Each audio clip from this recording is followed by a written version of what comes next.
Oh, is he trying to G up the crowd? Wow. Well done. দর্শক ঠাসা স্টেডিয়ামে মুহুর্মুহু আল্লাহু আকবার ধ্বনি, সেই ধ্বনি আরও জোরদার করতে দুহাত তুলে উৎসাহ দিচ্ছেন বাংলাদেশের অধিনায়ক। এমন দৃশ্যই দেখা গেল রবিবার দুবাইয়ের অনূর্ধ্ব 19 এশিয়া কাপের ফাইনালে ভারত ও বাংলাদেশের ম্যাচে। কার্যত তলানিতে এই মুহূর্তে ভারত বাংলাদেশের সম্পর্ক। দুই দেশের সাম্প্রতিক পরিস্থিতির কথা মাথায় রেখে এই ম্যাচে উত্তেজনা কয়েক গুণ বেড়ে গিয়েছিল। নানা অপ্রীতিকর ঘটনার বিরূপ প্রভাবও ম্যাচের আগুন অনেকখানি উস্কে দিয়েছিল।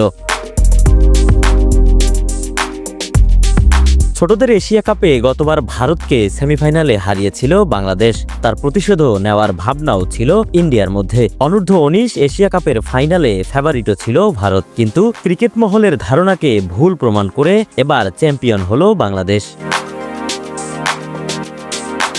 ম্যাচ জিতে মাঠের মধ্যেই সিজদা করতে দেখা যায় বাংলাদেশি ক্রিকেটারদের, যে ছবি ছড়িয়ে পড়েছে নেট দুনিয়ায়। ম্যাচ শেষ হওয়ার পর থেকে ভিডিও ঘুরছে সোশ্যাল মিডিয়ায়।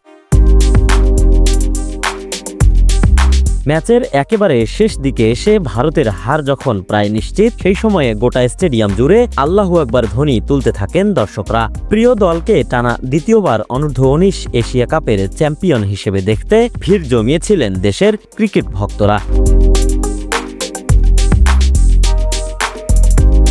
স্টেডিয়ামের আল্লাহু আকবার ধ্বনি শুনে উৎসাহ দেন বাংলাদেশের অধিনায়ক আজিজুল হাকিম তামিম। ভাইরাল ভিডিওতে দেখা যাচ্ছে দুহাত তুলে তিনি গ্যালারিকে উৎসাহ দিচ্ছেন, চিৎকার চালিয়ে যাওয়ার। সেই দেখে দ্বিগুণ উদ্যমে ধ্বনিত করতে থাকেন দর্শকরা।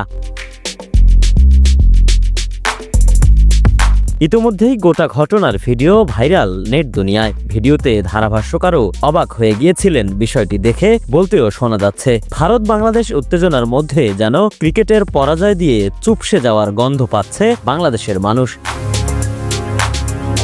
একেএম সুমন, ডেস্ক রিপোর্ট, সকালের বাণী।